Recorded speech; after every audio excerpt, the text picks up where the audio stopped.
Amina was the jewel of her small village. Her bright eyes sparkled with dreams of a better life, and her laughter was the melody that brought joy to those around her. When Malik, a wealthy trader from the city, asked for her hand in marriage, everyone thought she was blessed. He was tall, charming, and generous, showering her family with gifts that made them believe Amina would live like a queen. Amina's wedding was the talk of the village. Her mother wept tears of joy, and her father puffed his chest with pride.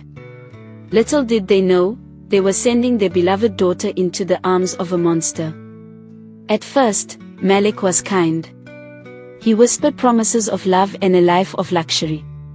But as soon as Amina moved to the city, his true colors emerged. Malik was cold, controlling, and cruel. He dictated her every move, what she wore, when she ate, and even how she spoke. The house, though lavish, felt like a prison. Malik's mother, Zainab, and his sister, Fatima, treated Amina like a servant. She was forced to clean, cook, and cater to their every whim while enduring their insults. They mocked her village upbringing, calling her bush girl and accusing her of being unworthy of Malik. One evening, Malik came home in a drunken rage. Amina accidentally spilled some soup, and he slapped her across the face. It was the first of many blows.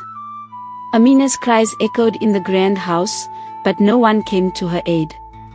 Instead, Zainab smirked and said, "This is what you signed up for. A wife must endure." Amina's once radiant face became a mask of sorrow.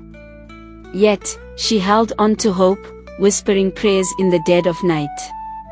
"God, if you see me, save me." The abuse worsened with time. Malik's temper grew more volatile, and his mother and sister's taunts became unbearable. One day, Malik struck Amina so hard she collapsed. As she lay on the floor, blood trickling from her lip, she realized she had two choices: endure or fight back. Amina began plotting her escape. She secretly befriended Hawa, a kind neighbor who often greeted her with sympathetic eyes. Hawa noticed the bruises Amina tried to hide and offered her a listening ear. "Why do you stay?" Hawa asked one evening. "I have no choice," Amina replied, tears streaming down her face. "My family would never take me back. They'd say I brought shame upon them." Hawa squeezed her hand. "You're stronger than you think, Amina. Don't let them break you." Encouraged by Hawa's words, Amina started saving small amounts of money from selling her handmade beadwork. It was a meager sum, but it represented her freedom. One fateful night, Malik's violence reached a terrifying peak. He accused Amina of disrespecting him in front of his friends and dragged her into the living room, where Zainab and Fatima watched without protest. "You'll learn your place," he snarled, raising his hand. But this time, Amina grabbed his wrist. "No more," she said, her voice trembling but resolute. Malik laughed cruelly, but there was something in Amina's eyes he hadn't seen before: fire. The next morning, while Malik was out and the house was quiet, Amina made her move. With Hawa's help, she snuck out of the mansion and boarded a bus to a nearby women's shelter. The shelter became her haven. She met other women who had endured similar pain, and together, they found strength in their shared stories. Amina also learned new skills, including sewing and baking, which she used to earn a living. Meanwhile, Malik was furious. He tried to track her down, but Amina had covered her tracks well. When he finally located her, she stood her ground with the help of the shelter's legal team. Malik was served with a restraining order, and for the first time, he saw the consequences of his actions. Months turned into years, and Amina rebuilt her life. She started her own business, creating beautiful beadwork that became highly sought after. She also began speaking at events, sharing her story to inspire other women to rise above abuse. One day, she returned to her village, not as the broken woman they had last seen, but as a symbol of resilience and hope. Her parents wept, apologizing for their ignorance. Amina forgave them, saying, "I needed to walk through the fire to find my strength." The monster that once haunted her life no longer had power over her. Amina was free. And in her freedom, she found peace and purpose. Back in the village, Amina began to heal not just herself but her community. She used her experiences to educate others about the signs of abuse and the importance of standing against it. Her voice, once silenced by fear, now became a beacon of hope for many women who had long endured their suffering in silence. Amina set up a small workshop in her village, teaching other women to create beadwork and handmade crafts. It quickly became a thriving business. The income helped many of them gain financial independence, something Amina knew was crucial for escaping the chains of dependency. One day, while visiting the city for a seminar, Amina encountered Malik. He looked disheveled, a shadow of the man who once tormented her. His business had collapsed, his relationships were in ruins, and his once proud demeanor was replaced with shame. "Amina," he said, his voice low and hesitant. I'm sorry. For everything." Amina looked at him, her heart calm. "I forgave you a long time ago, Malik," she said. "Not for your sake, but for mine. But forgiveness doesn't mean I'll ever forget. I've moved on, and I pray you learn to do same." Her words struck him harder than any blow ever could. Amina walked away, her head held high, leaving the past where it belonged. Amina's life continued to flourish. Her business expanded, and she began collaborating with organizations focused on empowering women.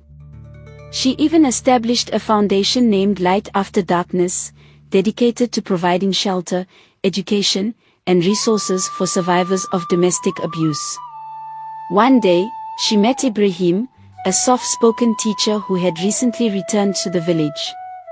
Unlike Malik, Ibrahim treated her with respect and admiration. He admired her courage and the work she was doing for the community. Over time, their friendship blossomed into love.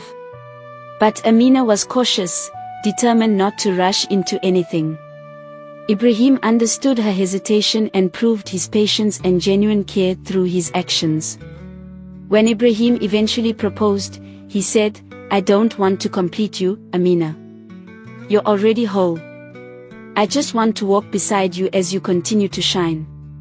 Amina accepted, not because she needed him, but because she chose him. Their wedding was a quiet, intimate affair, far different from her first. It wasn't about grand displays or lavish gifts, it was about love, trust, and mutual respect.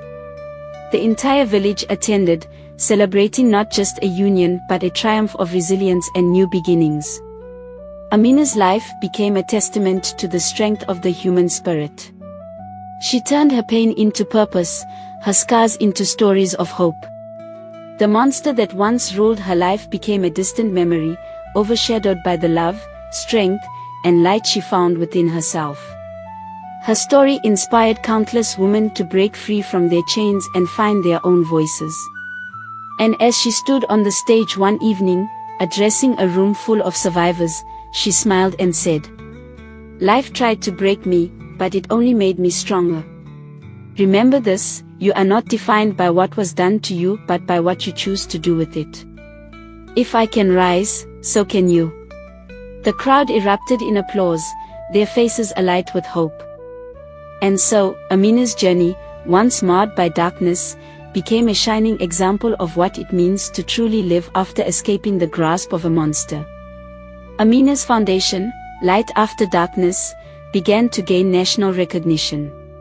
Stories of how it transformed lives spread far and wide. Donations poured in, allowing the organization to establish new centers in cities and remote villages. One day, Amina received an invitation to speak at an international conference on women's empowerment. It was a platform where world leaders, activists, and survivors shared their experiences and solutions to tackle gender-based violence. Nervous but determined, Amina accepted the invitation. As she stepped onto the grand stage in a hall filled with thousands, she felt a surge of emotions. The once timid village girl who had endured unimaginable pain now stood as a voice for millions of silenced women. "Good evening," she began, her voice steady and filled with conviction. "I am Amina, and I am not a victim. I am a survivor. My story is not unique, but it is proof that darkness can never extinguish the light within us." Her speech was met with a standing ovation. Many in the audience wiped tears from their eyes, moved by her resilience and hope. After the conference, Amina connected with leaders of global organizations, forming partnerships that would help her expand her work even further. She returned to her village with renewed purpose, ready to take her mission to greater heights. One day, as Amina walked through the market, she heard whispers. Malik had returned to the village, seeking shelter after losing everything in the city. Despite his past actions, she felt a pang of compassion. Malik's downfall was a consequence of his choices, but she knew bitterness would only hold her back.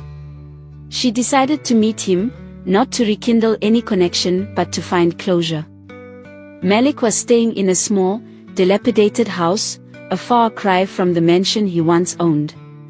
When he saw Amina, he hung his head in shame. "I've destroyed my life, Amina," he said, his voice barely above a whisper. "And I destroyed yours. I don't expect forgiveness, but I want you to know that I regret everything." Amina looked at him with a calm, unwavering gaze. "Malik, you hurt me in ways I never thought I could recover from. But I've chosen to heal, not for you, but for myself. I hope you find the strength to change, not for anyone else, but for yourself." Malik nodded, tears streaming down his face. It was the first time he saw the depth of the damage he had caused. Years passed, and Amina's name became synonymous with courage and transformation. Her foundation grew into a movement, creating safe spaces for women across the continent. She authored a book, I Married a Monster, which detailed her journey and became a bestseller, inspiring countless people to stand against abuse. Amina and Ibrahim's marriage thrived, built on mutual respect and understanding. They welcomed a daughter, whom Amina named Noura, meaning light. Amina was determined to raise Noura in a world where women were valued and empowered. One day, as Amina sat under a baobab tree in her village, surrounded by women she had helped, she reflected on her journey. The scars on her body were faint, but the lessons they taught her were eternal. She had transformed her pain into power, her suffering into strength. Amina smiled, knowing that her story was not just hers, it belonged to every woman who had ever felt silenced, broken, or lost. She had turned her agony into a beacon of hope, proving that even after marrying a monster, one could emerge victorious and whole. And so, her legacy continued, a testament to the unyielding strength of the human spirit.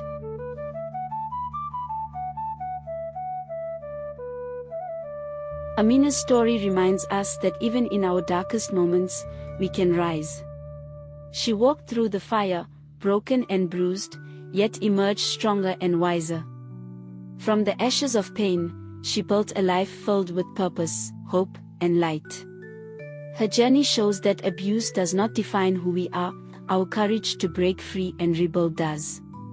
To every woman, to every person struggling in silence, Amina's story is a call to find your voice, seek help, and believe that you are worthy of love, respect, and freedom.